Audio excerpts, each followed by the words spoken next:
அதே மாடல் பெரிய போர்டு. இது ஜி, என்ன பிராண்டுன்னு தெரியல. கூகுளில் சர்ச் பண்ணால் அது ஜின்னு சொல்லி ஒரு கம்பெனி காட்டுது. பட் இது பல்காக போட்டிருக்காங்க ஒரு கம்பெனி யூனிட்டில்.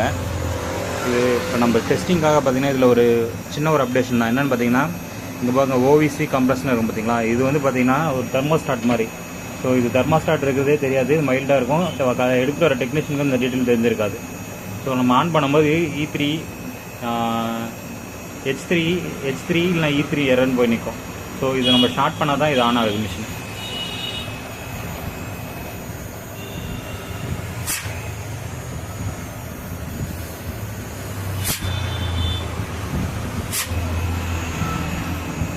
இது தெர்மோஸ்டாட் இருக்க மாதிரியே தெரியாது. ஏதோ சென்சார் லைன் பக்கத்துலேயே கொடுத்துருப்பான். இது டம்மி லைன் மாதிரி தான் இருக்கும். பட் இது நம்ம டெக்னீஷியனுக்கு சொல்ல வாய்ப்பு இல்லை, அவங்க சொல்லவும் மாட்டாங்க. இது இந்த மாதிரி இந்த போர்டு வந்து பெரிய போர்டு வந்துச்சுன்னா இந்த கம்ப்ளைண்ட் வருது. தேங்க்யூ.